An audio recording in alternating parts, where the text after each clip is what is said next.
July, and to avoid this pine getting any thicker branches, it is a literati after all, I want it to be light, it is time to prune my pine. Let's get started. Let's remove all the growth of this year, except for a few needles. I saw some pests, I'm going to fix that, and I'm going to clean up the pot. Quick video. What we see here is the nest of a pine bagworm.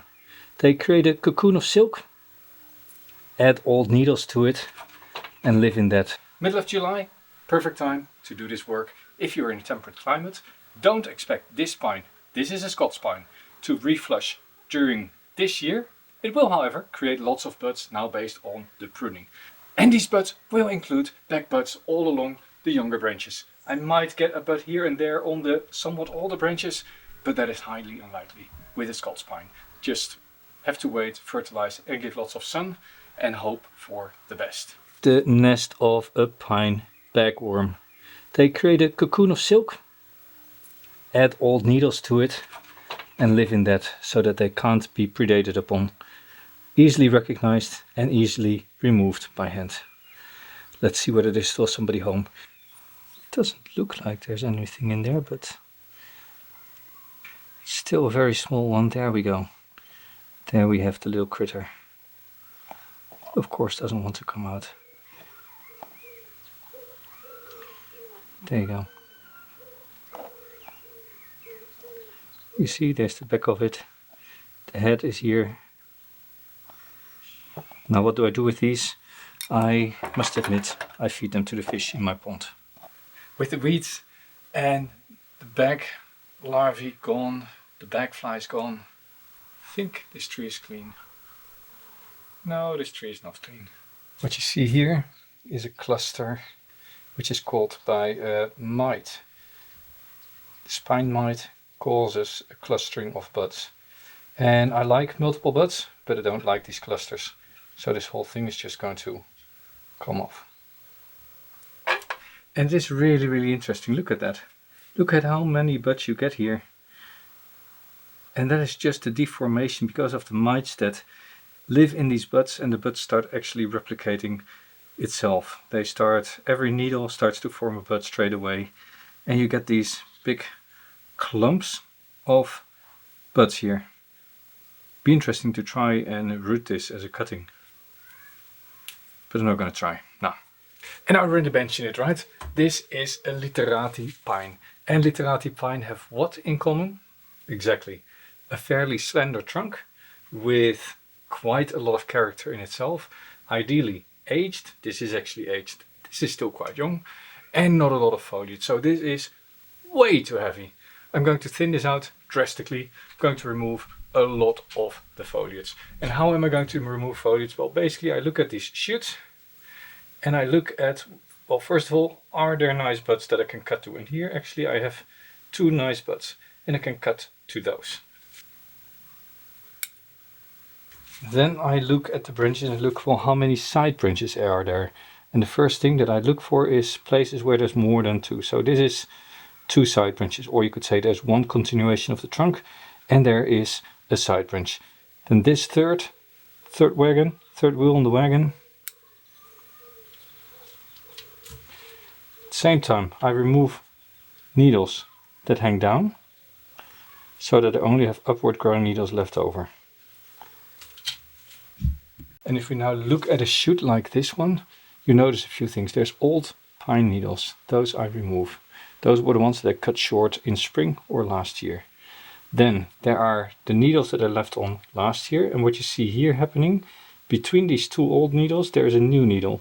That is a bud that is opening up and starting to push. So this is a really important one to keep.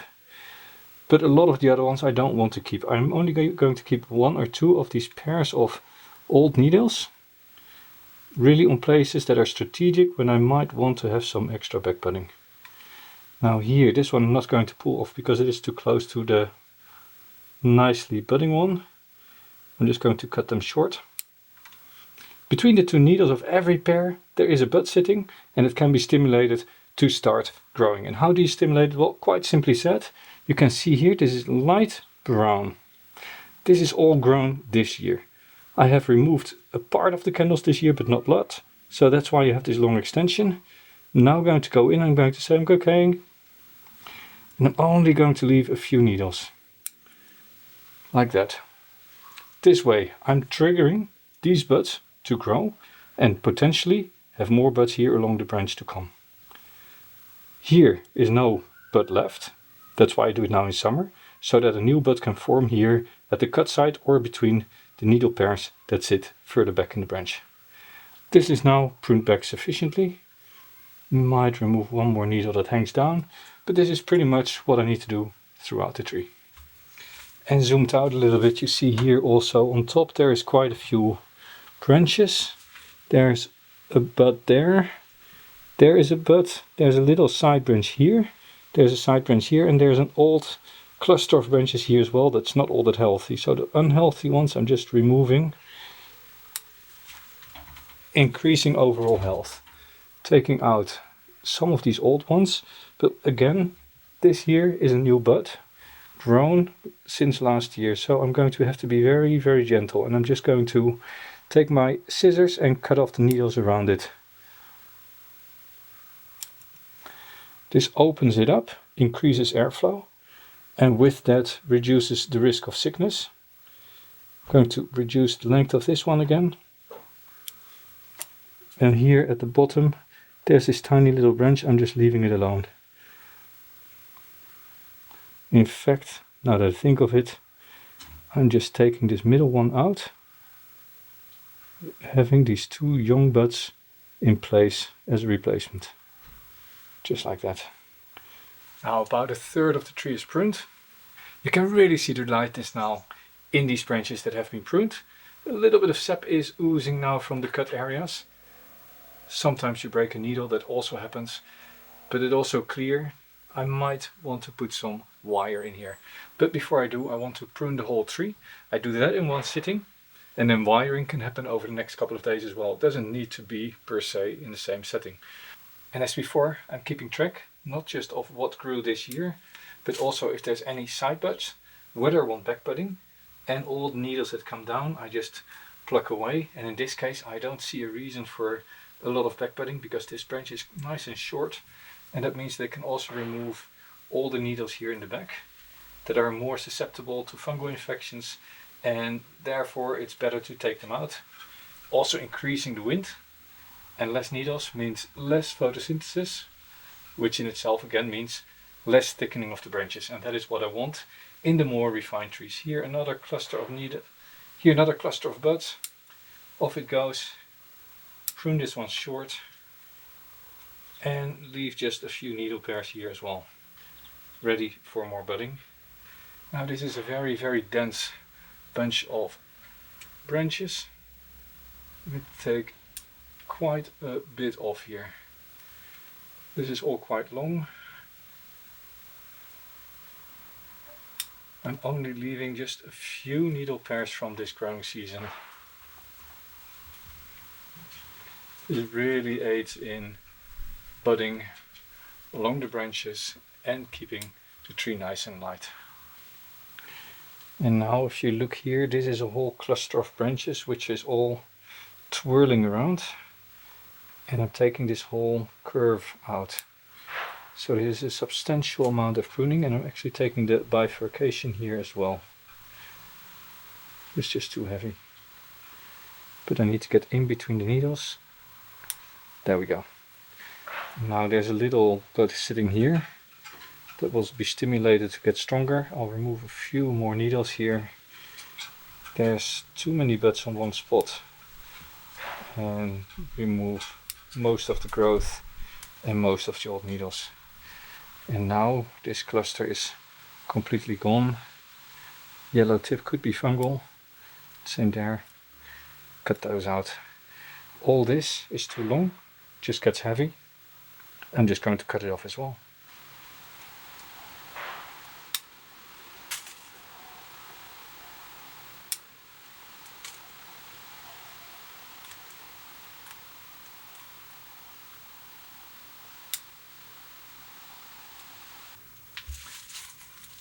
Important to realize, pines are very top dominant.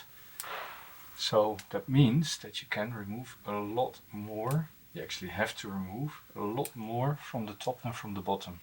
And here you can get away with just 6 or 7 needle pairs on every tip, and that is sufficient to keep it growing. And for backbudding it doesn't need a lot of help. It will get backbuds everywhere without a lot of effort. So don't worry too much about leaving on a lot in top. You can go really short, or you can pluck a lot of the old needles away. This gets to be really light.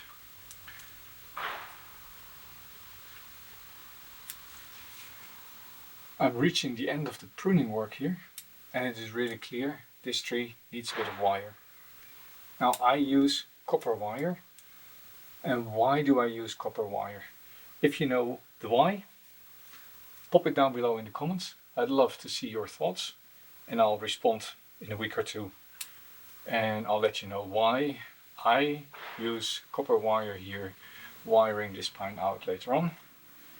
I'm going to have to run, get the wire, get some wire clippers, and then be right back.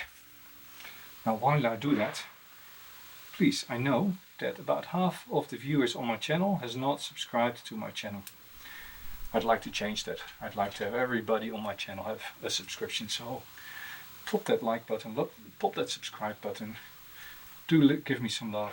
Let me know that you like this channel. Let YouTube know that you like this video. That way I get more viewers. It doesn't cost you anything. Of course, if you don't like the video, what are you still doing here? Now the risk, of course, when you start wiring these things, is that you start wiring every single branch. It's not particularly useful unless the branch is really on the wrong spot. And I'm actually looking at this branch here and I'm like, it's not that bad. This one also not that bad, but there are some side branches that need a little bit of movement, direction. So let's put a little bit of wire on here. Now, have you already written down why I'm using copper wire here? No? There's still a few minutes left before the video ends. Let me know. You have to be very careful not to bump off any of these young branches. The needles are very, very soft. So take your time when wiring these sort of young branches out.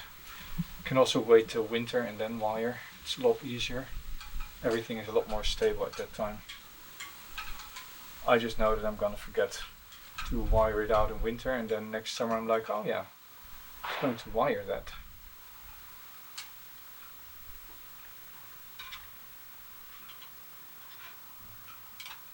So now by just wiring one branch, I've actually given myself the opportunity to position most of the foliage on these two branches. And the rest I will do with pruning later in the year. When new buds come here and there, then I'll prune the whole pad out. I don't really believe in exact positioning of these branches at this time. As such, can always continue wiring in winter.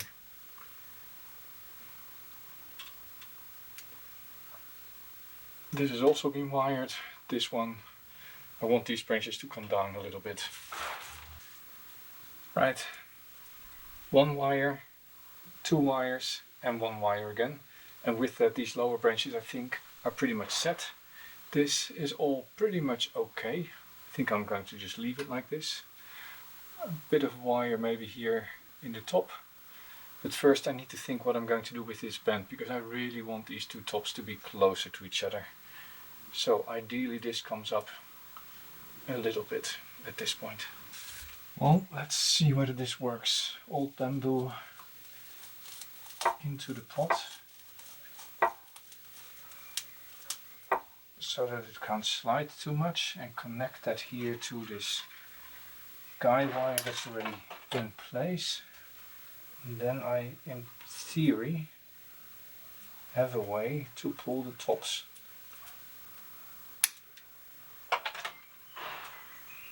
When I take this chin, I can, yeah, I would be able to pull this one.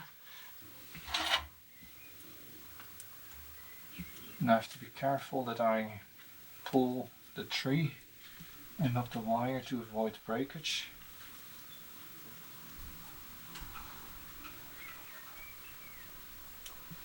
Something like this. And I'll take this side branch here as an anchor. And then also I can move that side branch a little bit and bring it down a little bit more.